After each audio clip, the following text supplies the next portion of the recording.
નમસ્કાર, કરંટ ટોપિકમાં આપની સાથે હું મયુરી। આપણી સનાતન સંસ્કૃતિમાં ગાયનું ઘણું જ મહત્વ છે। ગાય એ આપણા માટે ફક્ત એક પશુ નથી, પરંતુ આપણે ગાયને એક માતાનો દરજ્જો આપ્યો છે। ભગવાન શ્રી કૃષ્ણને ગાયો અત્યંત પ્રિય હતી। તેમની ગૌ સેવા એ આપણી સનાતન સંસ્કૃતિનો એક એવો વારસો છે કે જે આપણે વર્ષોના વર્ષો સુધી સાચવવાનો છે। ગૌવંશની આપણે સતત સેવા કરવાની છે, પરંતુ અત્યારની સ્થિતિમાં ક્યાંક એવું લાગી રહ્યું છે કે જાણે આપણે આ વારસાની સાચવણીમાં ઊણા ઉતરી રહ્યા છે। ખાસ કરીને રાજ્ય સરકારની કામગીરી સામે અહીં સવાલો ઉઠી રહ્યા છે। આપણા રાજ્યમાં દર્શક મિત્રો 1500થી વધુ ગૌશાળાઓ આવેલી છે, અનેક પાંજરાપોળ આવેલા છે। તો આ જેટલી ગૌશાળાઓ અને પાંજરાપોળ આવેલા છે એમાં જે નિભાવ ખર્ચ અને સહાય હોય છે એ સરકાર દ્વારા ચૂકવવા પાત્ર હોય છે। અનેક પ્રકારની યોજનાઓ પણ છે કે જે ગૌવંશના સંવર્ધન માટે રાજ્ય સરકાર દ્વારા મૂકવામાં આવી છે, પરંતુ તેમ છતાં ક્યાંક રાજ્ય મુજબ એ જે ગૌશાળાઓ છે અને જે પાંજરાપોળ છે તેની સહાય અને નિભાવ ખર્ચમાં એક ભેદભાવ જોવા મળી રહ્યો છે। જેમ કે ઉત્તરાખંડ એ 80 રૂપિયા પ્રતિ ગાય સહાય અને નિભાવ ખર્ચ ચૂકવે છે, ઓડિશા એ 54 રૂપિયા પ્રતિ ગાય ચૂકવે છે, યુપી અને જે મહારાષ્ટ્ર છે એ 50 રૂપિયા ચૂકવે છે, પરંતુ જ્યારે વાત ગુજરાતની આવે છે ત્યારે ફક્ત 30 રૂપિયા, એટલે આંકડામાં કેટલી હદે ઘટાડો થયો છે તે આપ જોઈ શકો છો। ફક્ત 30 રૂપિયા પ્રતિ ગાય ચૂકવાઈ રહ્યા હોવાની આ વિગતો છે। ખૂબ જ નિરાશાજનક આ આંકડો છે। તો મહત્વની વાત એ છે કે હવે આ સહાયની રકમ વધારવા માટે, આ નિભાવ ખર્ચ વધારવા માટે આપણા રાજ્યના 3 મંત્રીઓ છે, 30થી વધુ ધારાસભ્યો છે, સાંસદોએ પણ રજૂઆત કરી છે, તેમ છતાં ક્યાંક મુખ્યમંત્રી સ્તરેથી હજુ સુધી કોઈ પ્રકારની કામગીરી થઈ નથી। તો શા માટે આ પ્રકારની સ્થિતિ જોવા મળી રહી છે અને આ સ્થિતિમાં સુધારો કેવી રીતે આવી શકે તેના વિશે આજના કાર્યક્રમમાં આપણે ખાસ વાત કરવાની છે। તો વધુ સમય ન લેતા આપણે ચર્ચાની શરૂઆત કરી દઈએ। મારી સાથે 2 ખાસ મહેમાનો જોડાયા છે।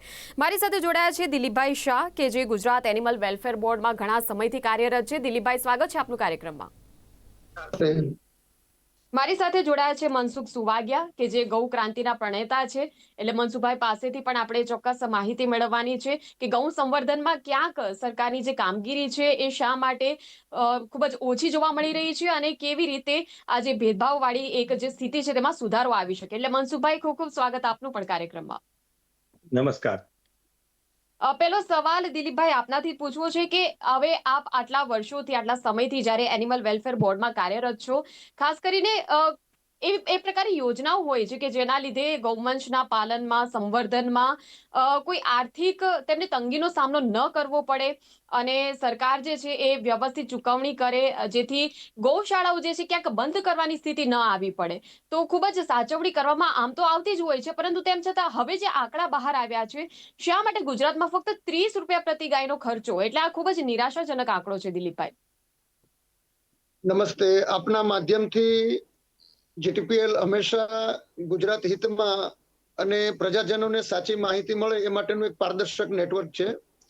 હું આપના માધ્યમથી, અને જ્યારે આપ એક સરસ મુદ્દો જ્યારે આજે લીધો છે, તો હું આપને જણાવીશ કે ગુજરાતમાં જે અત્યારે જે 30 રૂપિયા મુખ્યમંત્રી પોષણ યોજના અંતર્ગત જ્યારે રાજ્ય સરકાર ચૂકવી રહી છે, રાજ્ય સરકાર એકદમ સંવેદનશીલ આ મુદ્દે છે અને એટલું ચોક્કસ કે બીજા રાજ્યોનું બી જે આપે વાત કરી તો એમાં હું થોડુંક આપને ઊંડાણમાં લઈ જવા માટેનો હું પ્રયત્ન કરીશ।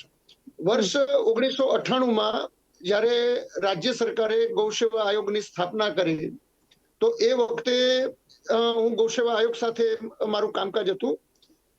1998માં સમગ્ર રાજ્યના નાની ગૌશાળાઓને આત્મનિર્ભર કરવા માટે, મુખ્ય ધારામાં જોડવા માટે આપણે ખૂબ પ્રયત્ન કર્યો અને માન્ય હિરજીભાઈ પટેલ 2002માં આપણે એક નાની પોકેટ જે નામાવલી અથવા તો જે ડાયરી જે કહી શકાય એ ગૌશાળા પાંજરાપોળ માટેની આપણે પ્રકાશિત કરી। રાજ્ય સરકારનો ઉદ્દેશ શું હતો કે એકબીજા ગૌશાળા એકબીજાની નજીક આવે અને આત્મનિર્ભર થાય અને રાજ્ય સરકારની વધુ યોજનાઓ એની પાસે જાય। હવે વાત કરીએ કે અત્યારના વર્તમાન સાપેક્ષમાં કે બીજા રાજ્યો આટલું આપે છે, ગુજરાત સરકાર આટલું આપે છે, તો એ અંતર્ગત બી જે લાગણી જે છે એ રાજ્ય સરકાર સુધી પહોંચાડવાનું અને કઈ રીતે અમે આગળ વધી રહ્યા છીએ એનું બી થોડુંક આપણે ડીપમાં સમજાવું। પેલા ઘણા સમય પહેલા જે નોટબંધી આવી અને નોટબંધીના પછી આપણો કોરોના કાળ આવ્યો, તો સમગ્ર જગત આ વસ્તુથી વાકેફ છે કે ગૌશાળા અતિશય આર્થિક સંકડામણમાં અનુભૂતિ કરી રહી હતી। કેમ કે નોટબંધીને કારણે જે સરપ્લસ જે કંઈ માની લો કે દાનદાતાઓ તરફથી ગૌશાળા કે પાંજરાપોળને જે મળતું હતું, તો એમાં એ વસ્તુ થોડી સ્થગિત થઈ અને કોરોના કાળમાં તો આખું જગત જ સ્થગિત થઈ ગયું હતું। એટલે સ્વાભાવિક છે કે આ જીવો લાઈવ જીવ છે, એટલે એને તમારે પોષણ કરવા માટેનો જે આંકડાકીય ખર્ચ છે પર ડે, તમે તો સવારથી સાંજ સુધીનું તમારું જે નિશ્ચિત છે, તો દિવસ હોય કે રાત તમારી વસ્તુ તો ખર્ચ તો નિરંતર થયા કરવાનો છે. રાજ્ય સરકારે જે 30 રૂપિયા જે આપવાનું જે નક્કી કરેલું છે, તો એ પોષણક્ષમ સૌથી પહેલી ભારત વર્ષમાં યોજના ગુજરાત સરકારે ચાલુ કરી, જે મુખ્યમંત્રી પોષણ યોજના અંતર્ગત. બીજું કે આપના એક ધ્યાનમાં અને દર્શક મિત્રોને જરા વસ્તુ નોલેજમાં આવે માટે હું આજે એક પારદર્શક વાત કરું કે ગુજરાતની અંદર જે રીતે પેલા જૂનું નામ હતું ગૌસેવા આયોગ, હવે જે ગુજરાત સરકારે એનું નવું નામ આપ્યું છે ગૌસેવા અને ગૌચર વિકાસ બોર્ડ. સાથે સાથે જે હું પ્રતિનિધિત્વ કરી રહ્યો છું ગુજરાત સરકારનું Gujarat state animal welfare board એવં ભારત સરકારના એનિમલ વેલફેર બોર્ડ ઓફ ઇન્ડિયાના પ્રતિનિધિ તરીકે સંયુક્ત જવાબદારી છે. તો આપણા રાજ્યમાં એક તો ગૌસેવા આયોગ બી આપણું આ દિશામાં કામ કરી રહ્યું છે, Gujarat state animal welfare board કામ કરી રહ્યું છે, પછી આપણું ગોપાલક સંઘ આ દિશામાં કાર્ય કરી રહ્યું છે. એડિશનલ સરકારનું દિલીપભાઈ બિલકુલ, પણ આટલી સંસ્થાઓ, આટલી બોર્ડ છે, આટલી સંસ્થાઓ છે, અને તેમ છતાં જો આ સ્થિતિ આવી પડતી હોય તો પછી એના ક્યાંક તો કારણો હશે ને? જી હવે એ જ વસ્તુ ઉપર હું આપને ઊંડાણમાં સમજાવવાનો પ્રયત્ન કરું છું કે સૌથી પહેલી જ્યારે 30 રૂપિયા માટેની પ્રપોઝલ, એ વખતે બી આપણે 50 રૂપિયાની પ્રપોઝલ લખી હતી ત્યારે રાજ્ય સરકારે 30 રૂપિયા કન્સિડર કર્યું હતું. હવે આપણે ફરીથી મોસાળમાં મા પીરસવા વાળી છે, ને જે આપણા માનનીય વડાપ્રધાન શ્રી આટલા ગૌપ્રેમી છે, આપણા મુખ્યમંત્રી શ્રી એવન અત્યારના જે આપણા પશુપાલન મંત્રી શ્રી છે, એ ખૂબ જ સમર્પિત ગૌ સેવાનું ક્ષણે ક્ષણે અમારી વાત રાજ્ય સરકારમાં મુખ્યમંત્રી સુધી પહોંચાડી રહ્યા છે. મૂળ વસ્તુ સ્થિતિ એવી છે કે આજે આપણે જે રાજ્ય સરકારમાં 30 રૂપિયા જે આપી રહ્યા છીએ, એ સૌથી પહેલા ગુજરાત રાજ્યએ આ પ્રપોઝલ જે પ્રમાણે ચાલુ કર્યું હતું. દિલીપભાઈ, મારો સવાલ એ છે કે આપણે સૌથી પહેલા ભલે શરૂ કર્યું, પણ આપણે ફક્ત 30 જ આપી રહ્યા છે ને, આ મુદ્દો છે. મુદ્દો એ નથી કે કોણે સૌથી પહેલા શરૂ કર્યું. એ દિશામાં રાજ્ય સરકારને આપણે આપણી લાગણી 100 રૂપિયા પ્રમાણેની એક રજૂઆત મોકલી આપી છે. 100 રૂપિયાની રજૂઆત 30 માંથી સીધી એ માટે મોકી છે કે એક વખત આપણે 100 રૂપિયાની રજૂઆત કરી હોય તો કદાચ સરકારનું ફાઇનાન્સ વિભાગ કે આ પોલિસી લેવલનો આખો મેટર છે, એટલે એમાં કદાચ કટોતી થાય તો માની લો કે 75 છે કે 60 છે, જેથી એક નિશ્ચિત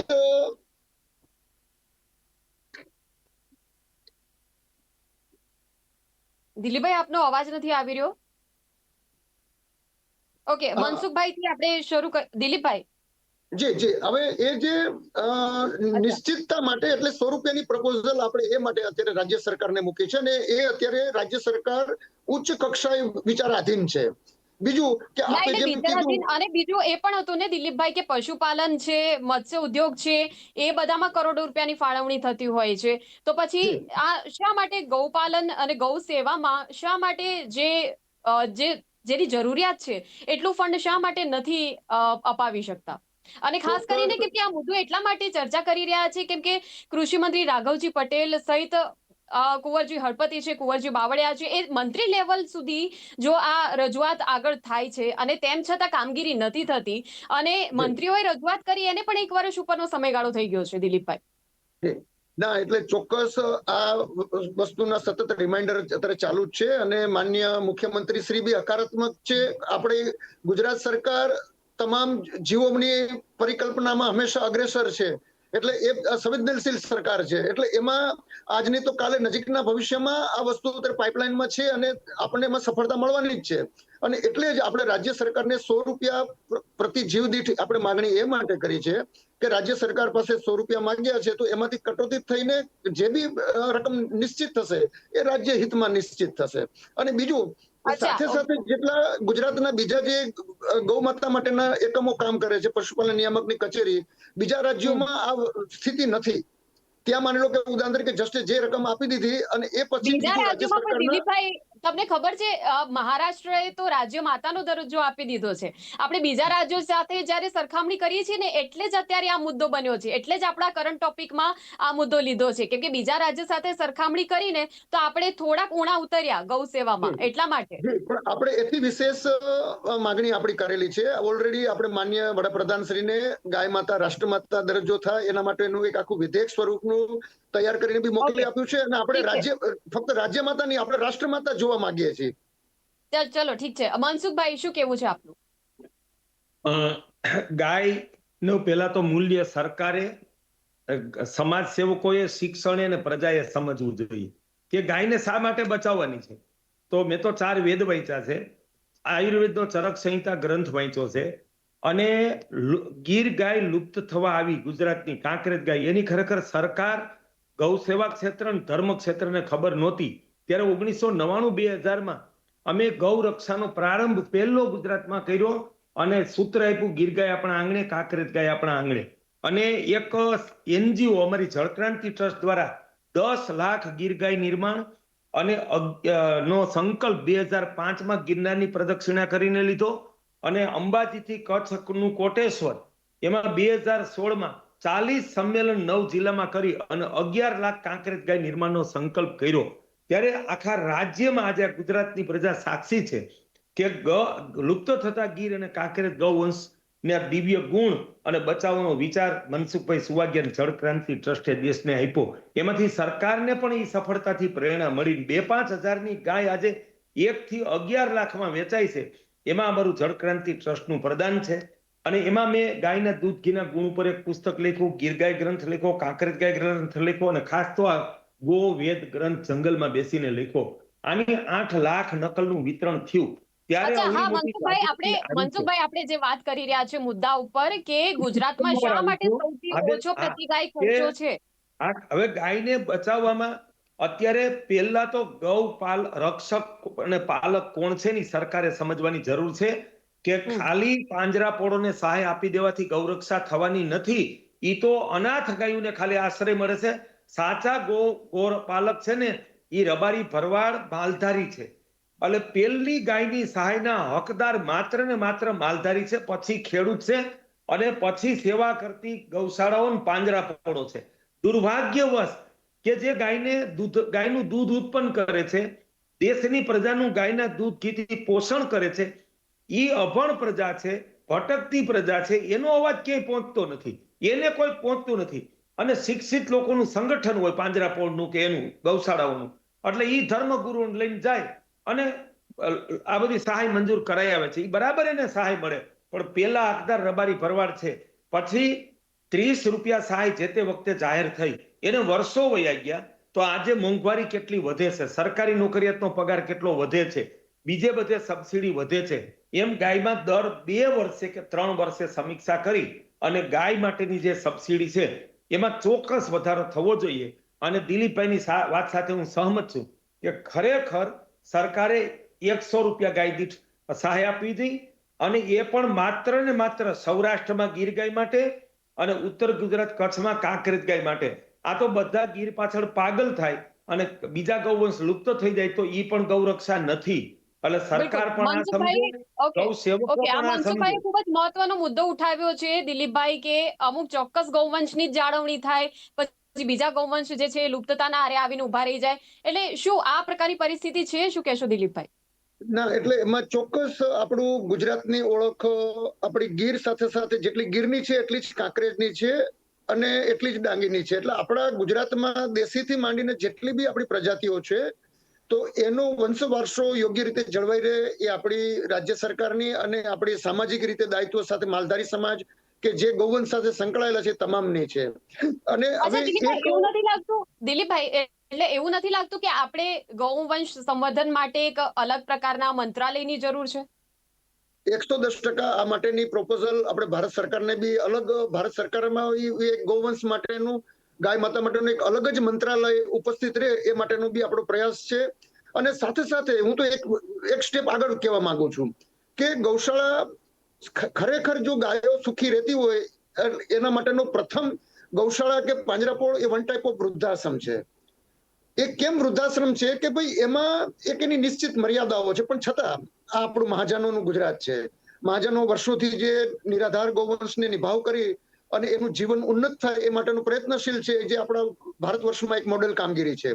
પણ ખરી ગાય ખેડૂતના આંગણે, માલધારીના આંગણે કે જે ગાય સાથે જોડાયેલા ગોપાલકના આંગણે જે ગાય સુખી છે, એટલે ખરેખર હું એ જોવા માંગુ છું. ને એ દિશામાં અત્યારે ખૂબ સરસ કામગીરી થઈ રહી છે કે પ્રત્યેક પરિવારને ત્યાં એની જરૂરિયાત મુજબ એક નાનામાં નાની ગાય કે એની સાથેની મિનિમમ એની આજીવિકા થઈ શકે એવું રાજ્ય સરકારના માધ્યમથી, જેમ વર્ષો પહેલા આપણી આદિવાસીઓ માટેની જે યોજના હતી કે આદિવાસી મિત્રોને દરેક જેટલા ગુજરાતના આદિવાસી વિસ્તાર છે તો એમાં વિનામૂલ્યે આપણે બળદની એક જોડી જે આપવાનો પ્રયાસ હતો, સાથે ટ્રાન્સપોર્ટેશન આપતા હતા, અને એ ગૌસેવા આયોગના માધ્યમથી થતું હતું. તો આ જ રીતે નાના નાના ગોપાલકોને બી મિનિમમ ધારાધોરણથી ગૌવંશના નિભાવ માટે કે એને જે તે ખરીદવા માટે રાજ્ય સરકાર તરફથી વિશેષ આ વસ્તુ થાય એના માટેની બી આપણે લેખિતમાં પ્રપોઝલ મોકલી આપી છે. અચ્છા, હા, પણ દિલીપભાઈ, આપણે પ્રપોઝલ મૂકીએ, આપણે ઘણા સારા સારા વિચારો છે આપણી પાસે, રજૂઆત પણ કરીએ છીએ, પરંતુ એ રજૂઆત પૂરતું સીમિત કેમ રહી જાય છે? પછી આ નક્કર કામગીરી કેમ જોવા નથી મળતી? એમાં માન્ય મંત્રીશ્રીને કે અમારે ઘણું બધું કરવું છે, પણ એમાં જે માની લો કે રાજ્ય સરકારને મોકલતા હોય છે, પછી રાજ્ય સરકાર એના જે તે માની લો કે પોલિસી મેટર હોય છે, એટલે જે ફાઇનાન્સ ડિપાર્ટમેન્ટમાં જતું હોય છે, અને એક ઉચ્ચ કક્ષાએ કયા વસ્તુમાં કેટલું બજેટ કે ફંડિંગ ને જે કંઈ કરવાનું થતું હોય છે, એટલે એ રાજ્ય સરકારનો અંતિમ મુખ્યમંત્રી લેવલે આ વસ્તુ વિચારાધીન છે. એટલે અમારી એક જ્યાં સુધી મર્યાદા છે ત્યાં સુધીનું તો અમે લગભગ બધું હેન્ડલ કરવા પ્રયત્ન કરતા હોઈએ છીએ, અને અમારી ભાવના તો રહેતી જ હોય છે કે ગૌ માતા માટે વિશેષમાં વિશેષ જે થતું હોય એના માટે આપણે પ્રયત્નશીલ છીએ.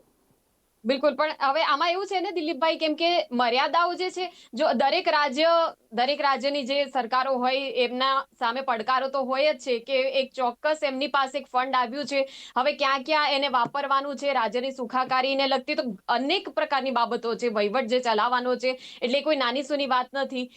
પણ કેમ કે આપે મર્યાદાઓની વાત કરી, હવે મર્યાદા તો આ મહારાષ્ટ્રને પણ નડતી હશે, મર્યાદા ઉત્તરાખંડને, ઓડિશાને પણ નડતી હશે, પણ તેમ છતાં એ લોકો ગૌપાલકો જે છે અને સાથે ગૌશાળાઓ, પાંજરાપોળ, તે લોકો એમનું પોતાનું જે વિશેષ યોગદાન છે એ ત્યાં આપી રહ્યા છે, અને આપણે વાતો કરીએ છીએ, ક્યાંક એવું લાગી રહ્યું છે કે આ ખાલી વાતો પૂરતું જ છે, પછી ક્યાંક એવું લાગી રહ્યું છે કે હવે આગળ પછી કઈ સરકારને રસ નથી, કે પછી જે રજૂઆત છે એ રજૂઆત સુધી જ રહે છે?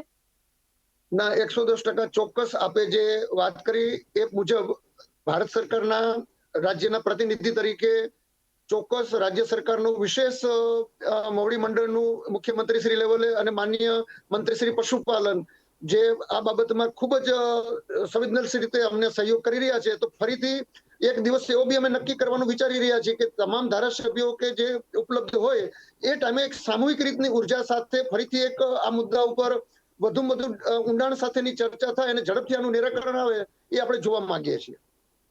ચોક્કસ. મનસુખભાઈ, 1500 થી વધુ ગૌશાળાઓ છે અત્યારે હાલના સમયમાં, અને જો ગૌશાળા કે પાંજરાપોળ હોય અને એમને સાવ જ આટલી ઓછી રકમ જો સહાયના રૂપે મળતી હોય તો ખૂબ જ સ્વાભાવિક છે કે પછી આર્થિક તંગીનો સામનો કરવા લાગે, કેમ કે આ નિભાવ ખર્ચ જે છે એ પૂરતો તો છે નહીં. પછી જો ગૌશાળા અને પાંજરાપોળ ધીરે ધીરે બંધ થવા લાગે પંચનું, એમાં એવું છે મારો મત કે કોઈ પણ પ્રશાસન કે શાસક ત્યારે જ સફળ થાય છે કે જે પ્રજાહિતના, રાષ્ટ્રહિતના વિષયો હોય એના તજજ્ઞ અને નિષ્ઠાવાન લોકો છે ને એના પથદર્શક હોય.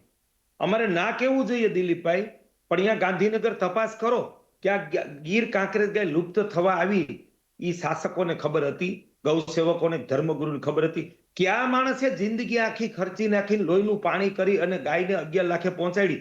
એને આ એકેય મિટિંગમાં એનું માર્ગદર્શન લેવામાં આવ્યું છે કે માત્ર લોકોને રાજી રાખવા માટે પોતાના મળતિયાઓની સલાહકાર સમિતિ અને માર્ગદર્શક સમિતિ બનાવવામાં છે? એટલે સૌથી મોટી ખોટ તો ત્યાં છે. વિક્રમાદિત્યના 9 રત્નો હતા, અકબરના નહોતા.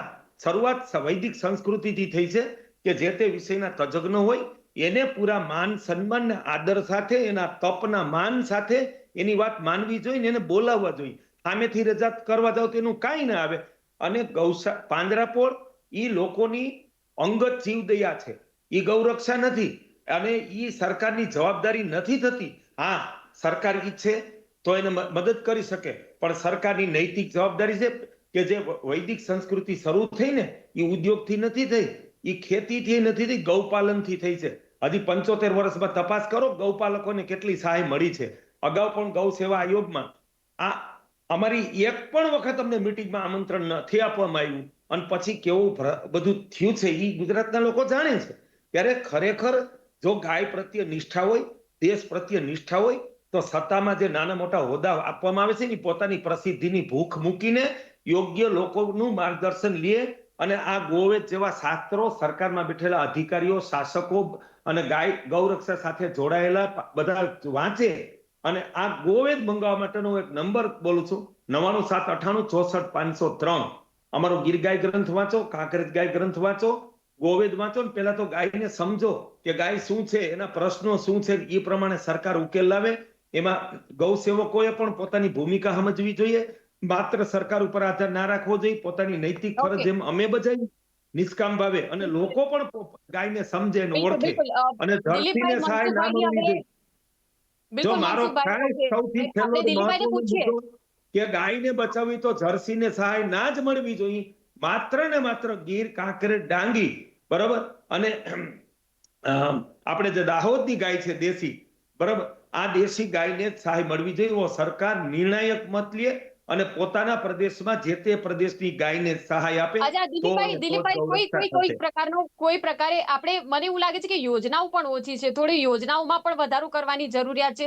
અને ખાસ કરીને સૌથી પહેલા તો જો ખરેખર આ વિશેષ મંત્રાલય જો બને છે તો ઘણા ખરા વહીવટ જે છે એ ગૌવંશને લગતા એ પણ સરળ થઈ જશે, અને એમાં પણ જો લોકો જે છે એ વ્યવસ્થિત કામગીરી કરે તો પછી આ પ્રશ્નનું નિરાકરણ આવી શકે એમ છે. હવે આપ કહો છો કે પ્રપોઝલ મૂકી છે, પણ આપ શું ભવિષ્ય જોઈ રહ્યા છો કે આ રોડમેપ આ કઈ રીતે જશે, આ કઈ રીતે આ જે સમસ્યા છે તેનું નિરાકરણ આવશે? 110% કોરોના કાળ એ પછીનું જે અમારી તજજ્ઞનું ટીમ જે દ્રશ્ય નિહાળી રહ્યા છે કે ગૌશાળાને એક કાયમી ઉકેલ, ચલો માની લો કે 100 રૂપિયા પશુ દીઠ કે ગૌવંશ દીઠ આપે કે એથી વિશેષ આપે, પણ આપણે એનો કાયમી ઉકેલ લાવવા માટે ખૂબ વિચાર મંથન પછી પ્રત્યેક ગૌશાળાને ગૌ ઉત્પાદનો તરફ અમે વાળી રહ્યા છીએ કે દરેક ગૌશાળાને ખાસી એવી જમીનો છે, તો એમાં ગાય આધારિત જે આર્થિક વ્યવસ્થા ઊભી થાય, તો એ માટે તમામ જે નાની મોટી ગૌશાળાને આપણે એને પ્રશિક્ષણ તરફ લઈ જઈ રહ્યા છીએ, જેથી કરીને શું છે કે ગાય આધારિત ઉત્પાદનો જે છે કે જેના માધ્યમથી એમને એક્સ્ટ્રા રોજી ગૌશાળાને મળી રહી છે. તો આના માટે નાગપુર સ્થિત આપણું ગૌ વિજ્ઞાન અનુસંધાન કેન્દ્ર જે છે એ બહુ જ ન્યૂનતમ ચાર્જથી બધું આ પ્રશિક્ષણ બધું કરાઈ રહ્યું છે. બીજું આપણું કચ્છમાં આપણા 1-2 એકમો છે કે જેની સાથે આપણે ગૌશાળાને લાઈવ જોડી રહ્યા છીએ. એટલે આ વસ્તુમાં શું છે કે જે મહાજનો કે જે કઈ બધી મર્યાદાઓ છે કે જે નિભાવવા માટેની મર્યાદાઓ છે, પણ હવે આપણે પરિકલ્પના કે ફક્ત ડોનેશન કે ફક્ત જે તે રાજ્ય સરકારની ગ્રાન્ટો, એનાથી એક વિશેષ વસ્તુ બી આપણે વિચારવાની રહી, અને એના જ માટે પણ દિલીપભાઈ, બિલકુલ તમારું કહેવાનું સાચું છે. તમારું કહેવાનું સાચું છે કે ગૌશાળા પોતાની રીતે આત્મનિર્ભર બને નિભાવ ખર્ચ માટે, એ આપ કહી રહ્યા છો, બરાબર ને? પ્રયત્ન ચાલુ જ છે. હવે 1500 થી વધુ ગૌશાળા છે, એવું બની શકે એક ગૌશાળા આ રીતે સદ્ધર બને એવું શક્ય છે? હા, 110%. નાની મોટી ગૌશાળાની સાથે જોડાયેલો એનો અનુયાયી વર્ગ ઘણો મોટો છે જ, અને આપણા ભારત વર્ષમાં ભલે પોલિટિકલી મતભેદો ગમે તેટલી પાર્ટીઓ હશે કે ગમે તે હશે, એ આખું રાજકારણની દ્રષ્ટિએ તમે વિચારો તો બી ગાય એક સર્વસંમત તમામ સંપ્રદાયો હોય કે બધામાં કેન્દ્ર બિંદુ ગાય માતા જ છે. એટલે આજે ગૌશાળા દ્વારા ઉત્પાદિત એમની ગૌશાળાની અંદર જે માની લો કે અગરબત્તી બને, ધૂપબત્તી બને કે જે દરરોજની જીવન જરૂરિયાતની જે વસ્તુઓ છે, તો એ 110% જે ગાય ગૌશાળા સાથે જોડાયેલા છે એ વસ્તુ ત્યાંથી ઘર સુધી પહોંચવાની જ છે, અને એના હિસાબે એક તંદુરસ્ત ભારતનું નિર્માણ બી થશે અને ગૌરક્ષા આત્મનિર્ભર થવાના દિશામાં ખૂબ અગ્રેસર થશે. બિલકુલ ઠીક છે. ખૂબ ખૂબ આભાર દિલીપભાઈ, આપ જોડાયા અને જે પ્રકારે આપના જવાબો રહ્યા. હવે આશા રાખીએ છીએ કે આપણી આજે ચર્ચા અને જે કોઈ પણ આપે પણ જવાબો આપ્યા છે સરકાર સુધી ક્યાંક આ વાત હવે પહોંચવી જોઈએ, બસ એ જ હેતુ છે કરંટ ટોપિકમાં આ મુદ્દો લેવાનો. અને મનસુખભાઈ આપ પણ જોડાયા, ખૂબ જ વ્યવસ્થિત આપની પણ રજૂઆતો રહી, જે પ્રકારે આપે પણ જવાબો આપ્યા છે, અલગ અલગ પ્રકારના મુદ્દા આપે પણ જણાવ્યા, એટલે સરકારનું ધ્યાન આ તરફ દોરાય એ ખૂબ જ એ જરૂરિયાત છે એક રીતે. એટલે આશા રાખીએ છીએ દિલીપભાઈ અને મનસુખભાઈ આપણી ચર્ચા ઉપરથી કે સરકાર સુધી વાત જશે. થેન્ક યુ વેરી મચ જોડાવા બદલ. ખૂબ ખૂબ આભાર. ધન્યવાદ. તો દર્શક મિત્રો, કરંટ ટોપિકમાં અત્યંત મહત્વના મુદ્દા પર આજે વાતચીત એટલા માટે કેમ કે ક્યાંક ઘણી વખત એવું થતું હોય છે કે રાજ્યમાં વહીવટ કરવા માટે ઘણી બધી એવી બાબતો છે કે જ્યાં સરકારી સહાયની નિભાવ ખર્ચની જરૂરિયાત હોય છે, ત્યારે આ એક અત્યંત મહત્વનો મુદ્દો કે 1500થી વધુ ગૌશાળા અને અનેક પાંજરાપોળો કે જે આપણા રાજ્યમાં છે, અને તે ક્યાંક ફક્ત સરકારી જે સહાય છે એના ઉપર ટકેલી છે, અને એમને આર્થિક સંકડામણનો સામનો ન કરવો પડે, ક્યાં ગૌશાળા બંધ કરવાનો વારો ન આવે આવે અને તેના માટે ક્યાંક સહાયની રકમ જે છે એ વધારવાની રજૂઆત છે. તો બીજી તરફ ગૌશાળાઓને આર્થિક રીતે પગભર કરવાની પણ વાત છે. હવે જોવાનું એ રહ્યું કે આગળ જતા આ દિશામાં કઈ રીતે સરકાર કામગીરી કરે છે. તો કરંટ ટોપિકમાં બસ આજના મુદ્દામાં આટલું જ. આવતીકાલે ફરી મળીશું. આપ જોતા રહો ગુજરાત ન્યૂઝ સત્યની સાથે. નમસ્કાર.